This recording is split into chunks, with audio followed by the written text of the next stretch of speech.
मैं डॉक्टर प्रकृति जो पब्लिक हेल्थ डेंटिस्ट हूँ। मेरा काम है लोगों को अवेयर करना दांतों के बारे में और उनके स्वास्थ्य के बारे में उन्हें अवेयरनेस देना। मैं वर्ल्ड ओरल हेल्थ डे पे मैं डॉक्टर मनीष बिश्नोई सर से आज जानना चाहूँगी कि आप उसके बारे में जनता को क्या एडवाइस देना चाहेंगे। नमस्कार, मैं हूँ doctor Manish Bishnoi, founder Bishnoi hospital Kanpur. तो सबसे पहले मैं आपको ये बताना चाहता हूँ कि हर साल 20 मार्च को world oral health day celebrate किया जाता है और ये एक ग्लोबल इवेंट है। सारी दुनिया में इसको मनाया जाता है और यह एक वार्षिक कार्यक्रम है जिसके लिए हर साल एक नई थीम और एक नए स्लोगन के साथ ओरल हेल्थ के बारे में जागरूकता फैलाने के लिए इस कार्यक्रम का आयोजन किया जाता है। इस बार जो हमारा world oral health day celebrate किया जा रहा है उसकी थीम है be proud of your mouth.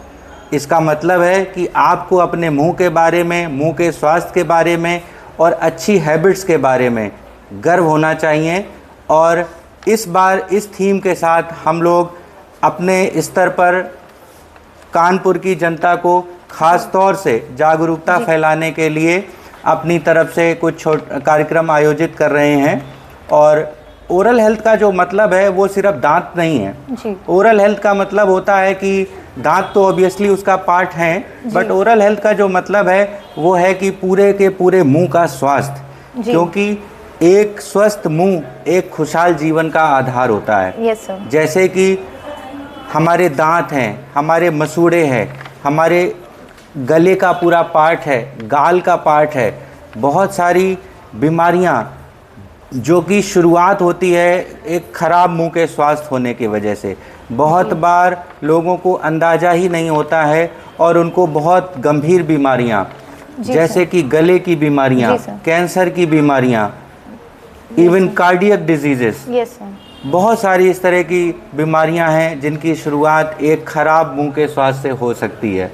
Sir मैं आपसे कुछ क्वेश्चंस पूछना चाहूँगी जो कि जनता ज़्यादातर पूछती है और आम लोगों की बहुत ज़्यादा समस्या होती है। जैसे कि हमें टूथब्रश कब बदलना चाहिए, एक ये बहुत बड़ा आम क्वेश्चन है। लोग पूछते हैं कि मैम या सर आपको कब अपना टूथब्रश चेंज करना चाहिए, कितने समय में करना चाहिए, तो इसमें आप क्या बताना चाहेंगे। देखिए, ओरल स्वास्थ्य की बात जब भी होती है तो टूथब्रश की बात सबसे पहले होती है। टूथब्रश हमारे मुंह को साफ़ रखने के लिए आजकल यूज़ होने वाला एक सबसे ज़रूरी टूल है जी। तो ब्रश करने के लिए सबसे इम्पॉर्टेंट है कि हम लोग दिन में 2 बार ब्रश करें। और ब्रश अगर आप ठीक तरीके से नहीं कर रहे हैं या ओवर यूज ब्रश कर रहे हैं तो वही ब्रश आपके दांतों को सबसे ज़्यादा ख़राब भी कर सकता है जी। क्योंकि उसमें प्लास्टिक के ब्रशल्स होते हैं। तो आम तौर पर एक ब्रश को चेंज करने का जो सही समय हम लोग समझाते हैं वो 1 महीने का है। 1 महीने के दौरान आप ब्रश को यूज़ करें। जब उसके ब्रशेस टेढ़े या हार्ड हो जाएं तो वो इनेमल को रगड़ने लगते हैं और दांत को घिसावट शुरू कर देते हैं। ऐसी स्थिति से बचना चाहिए और लगभग हर 1 महीने के बाद आपको अपना ब्रश चेंज कर देना चाहिए। ठीक है सर। नेक्स्ट क्वेश्चन जो मैं आपसे पूछना चाहूँगी सर कि दांतों की जो हमारे दांत होते हैं अगर हम उन्हें सही रखना चाहते हैं तो हमें क्या खाना चाहिए, किस चीज़ों का सेवन करना चाहिए जिससे हमारे दांतों में कैविटी ना बने या आगे कोई समस्या ना आए। दांतों में कैविटी लगना आज के दिनों में बहुत ज़्यादा कॉमन हो चुका है जी। क्योंकि हमारी फूडिंग हैबिट्स बहुत ज़्यादा चेंज हो चुकी हैं। ज़्यादातर लोग फास्ट फूड बहुत ज़्यादा कंज्यूम करते हैं। खाने में चिपचिपी चीज़ें ज़्यादा खाते हैं, जैसे कि चॉकलेट्स हो गई, मैदे से बनी चीज़ें हो गई और भी तरह के फास्ट फूड्स हो गए। और वो खाने के बाद कोई भी ना तो ठीक से ब्रश करता है और ना ही वो मुंह में फंसे हुए खाने को साफ करता है जी। तो जब भी हम इस तरह की ज़्यादा चीज़ें जो फास्ट फूड खाएंगे तो वो सारा खाना हमारे दांतों पे चिपक जाता है और वहीं से ही दांतों में कैविटी लगने की शुरुआत होती है जी। तो सबसे पहली 2 इम्पोर्टेंट चीज़ें हैं जी।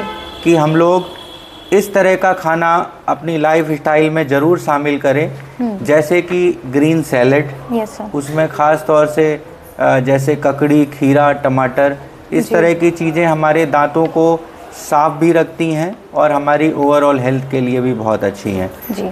फास्ट फूड को जितना ज़्यादा से ज़्यादा हो सके अवॉइड किया जाए, और जो भी खाना इस तरह का अगर आप कंज्यूम करते हैं फास्ट फूड, तो वहाँ पर खाना खाने के बाद ये ज़रूर सुनिश्चित करें कि कोई भी खाने का पार्ट आपके दांतों के बीच में फंसा या चिपका नहीं रहना चाहिए।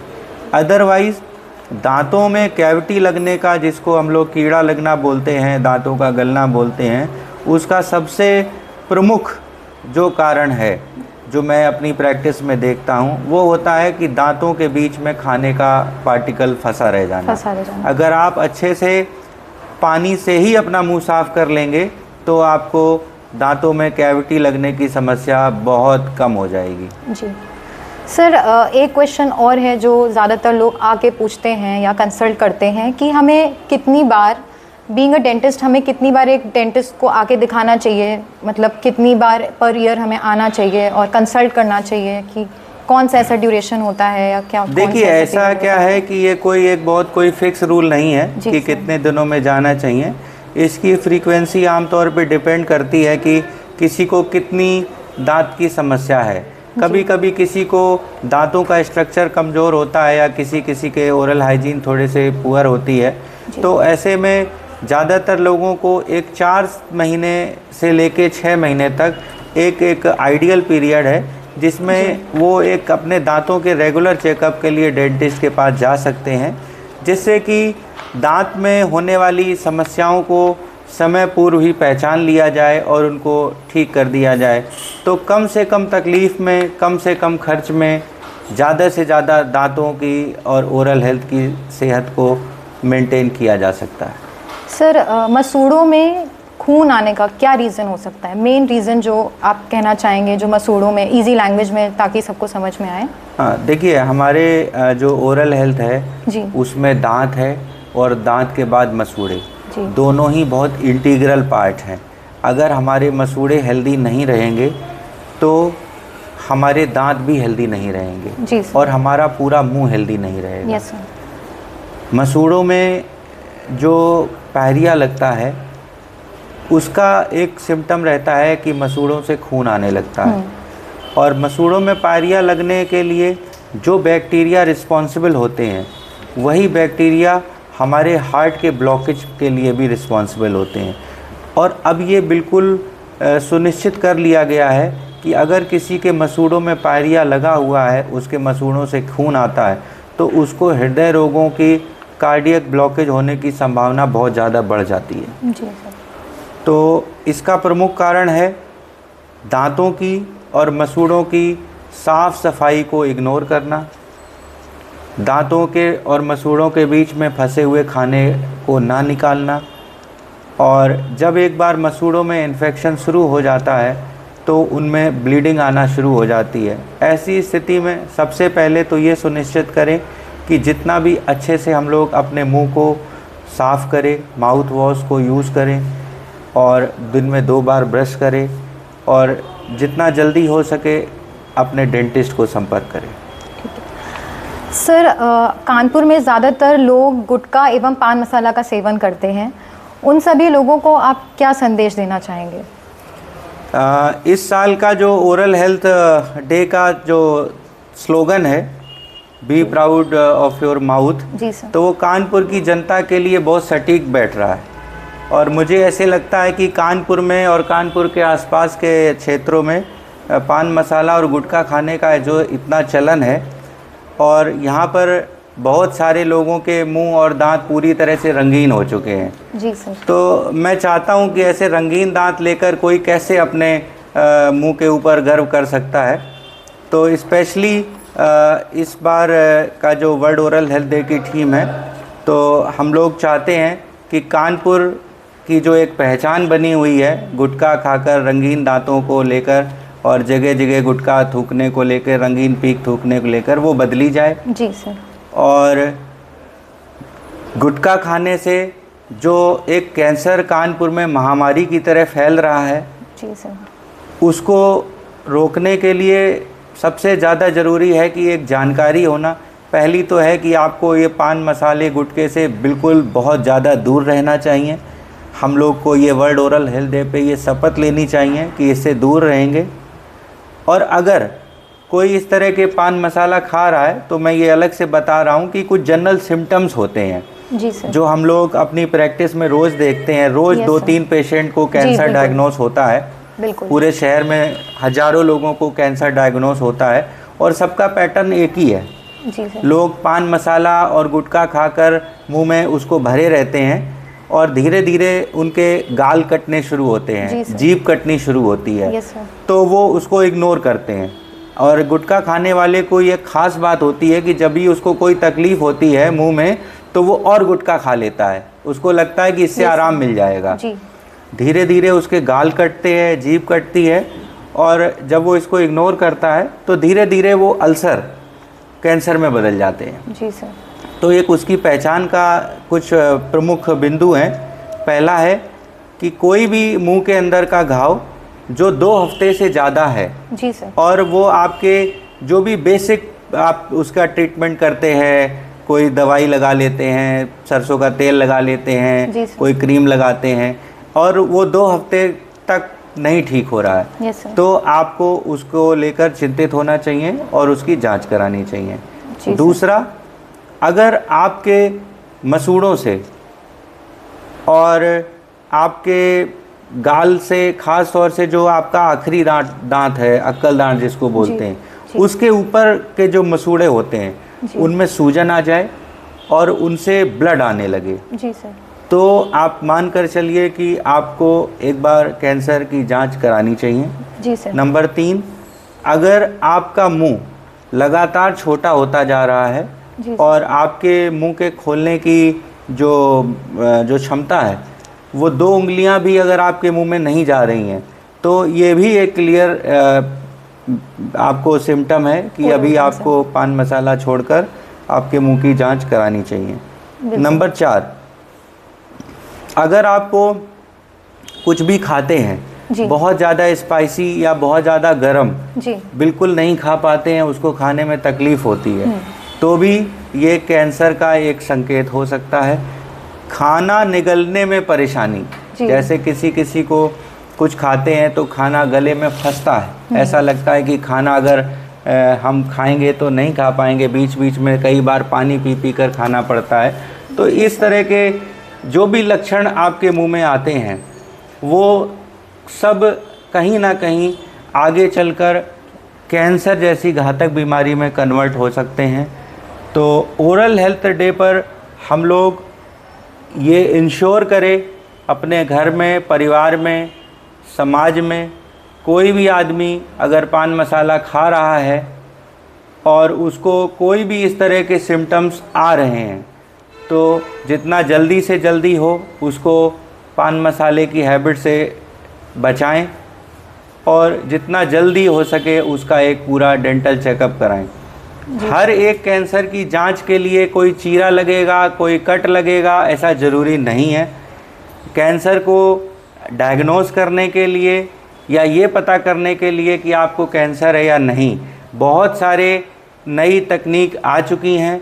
आपको बिना कोई दर्द की प्रक्रिया के, बिना कोई टाँके के या चीरे के हम लोग 12 पैरामीटर्स पे कैंसर की जांच करते हैं और आपको ये बता देते हैं कि आप अभी सेफ़ है या नहीं है। जी सर, तो ये सभी को करना चाहिए। ठीक है सर। सर नेक्स्ट जो टॉपिक हम कवर करना चाहेंगे वो है दांतों की झंझनाहट। ये एक बहुत बड़ा समस्या है जो बहुत सारे लोगों में आजकल फैल रही है, तो आप उसमें क्या प्रकाश अपना देना चाहेंगे? ज़्यादातर लोगों के दांतों में जैसे कैविटी लग जाती है, उससे सेंसिटिविटी बढ़ जाती है, दांत घिसते हैं उसकी वजह से सेंसिटिविटी बढ़ जाती है। कभी कभी पान मसाला सुपारी खाने वाले लोग हैं वो ज़्यादा चबाने की वजह से दांत घिसते हैं, सेंसिटिव हो जाते हैं। जी। तो अगर दांत में कहीं से भी कोई दांत की सरफेस में डैमेज होगा, जी, एनेमल की परत उखड़ेगी, जी, जी, टूटेगी या गलेगी तो दांत सेंसिटिव हो जाएंगे। जी। शुरुआती दौर में तो इसको कुछ पेस्ट वगैरह से मैनेज करा जा सकता है, बट फिर इसको एक ट्रीटमेंट की ज़रूरत पड़ती है। तो बेहतर है कि अगर बहुत ज़्यादा ठंडा लग रहा है, झंझनाहट लग रही है, तो आपको डेंटिस्ट से विज़िट करके उसका एक्सरे करके दांत का देख सकते हैं कि आपका दांत कितना किस अवस्था में है और इसको कैसे ठीक किया जा सकता है। सर, समय से पहले यदि कोई दांत निकल जाता है या फिर उसमें कोई दिक्कत आती है या वो किसी वजह से झड़ जाते हैं, आम भाषा में कहें, तो उसका इलाज क्या है? अभी तो पहले तो ये बहुत ज़्यादा प्रचलन था कि दांत में कोई समस्या हुई तो दांत को निकाल देते थे। जी सर। और उसका रिप्लेसमेंट के बारे में ये माना जाता था कि जब सारे दांत टूट जाएंगे तो बत्तीसी लगा सकते हैं। तो पहले के समय पर इसलिए ज़्यादातर लोगों को बहुत समय से पहले ही बत्तीसी लग जाती थी, डेंचर जिसको हम लोग बोलते हैं। जी सर। बट अभी क्या है, अभी हम लोग को एक बहुत रिवोल्यूशनरी ट्रीटमेंट ऑप्शंस आए हुए हैं। yes, अभी ज़्यादातर केस में जो हम लोग करते हैं कि जब कोई दांत निकालने की नौबत आती है yes, तो उसी वक्त उस दांत का रिप्लेसमेंट एक डेंटल इम्प्लांट प्लेस करके कर देते हैं। जी। अगर हम लोग दांत निकालने के समय ही नया इम्प्लांट करा लेंगे तो बहुत सारी आने वाली प्रॉब्लम से बच सकते हैं। क्योंकि अगर हमारा एक दांत कम होता है, वो भी एक बॉडी का पार्ट है। अगर हमें 32 दांतों की ज़रूरत नहीं होती तो ईश्वर क्यों 32 दांत देता? 2 ही दे देता, 4 दे देता कि भाई इससे काम ओके हो जाएगा। तो अगर कोई भी दांत बीच में आपको निकालना पड़ता है तो बहुत ज़रूरी है कि आप उसी वक्त उस दांत को इमीडिएट इम्प्लांट कराएं, जिससे कि आपकी चबाने की क्षमता पर कोई एडवर्स इफेक्ट नहीं पड़े। जी सर। आप अच्छा खाना खाएंगे, अच्छे से चबाएंगे तो ज़्यादा चांस है कि आप ज़्यादा स्वस्थ रहेंगे। जी, बिल्कुल सर। सर, आखिरी में आप क्या संदेश देना चाहेंगे पूरी जनता को, पूरे कानपुर को, अपने पॉइंट ऑफ व्यू से, जो आपने इतने टाइम के करियर में देखा, जाना, आप क्या संदेश देना चाहेंगे? मेरा कानपुर में करीब 15 साल का अभी एक्सपीरियंस है। Yes sir. और डेंटिस्ट्री का करीबन मेरा 20 साल का एक्सपीरियंस है। तो उसमें जो एक सबसे ज़्यादा कॉमन चीज़ मैंने देखी है, यस सर, वो ये है कि ज़्यादातर लोग जो पान मसाला खाते हैं, जी सर, गुटखा खाते हैं, जी, वो सभी लोग 100 के 100% ये मान कर रखते हैं कि जी हमें कैंसर नहीं होगा, ये तो उसको हो जाएगा, या उसको हुआ है मुझे नहीं होगा। बिल्कुल। तो ये जो एक सबकी धारणा बनी हुई है, सब लोग पान मसाला जो भी खाता है कहता है अरे हमें कुछ नहीं होगा, हम तो आप 30 साल से खा रहे हैं, हम तो 20 साल से खा रहे हैं। तो ऐसे लोग, अब ऐसे भी लोग हैं जिनको नहीं हुआ, बड़ी ईश्वर की कृपा है नहीं हुआ, बट वो लोग जो समाज में गलत मैसेज फैला रहे हैं, वो अपने आप को हीरो बता रहे हैं कि देखिए मैं 30 साल से खा रहा हूँ, मुझे तो नहीं हुआ। और जो नहीं खाता है उसको भी तो हो जाता है।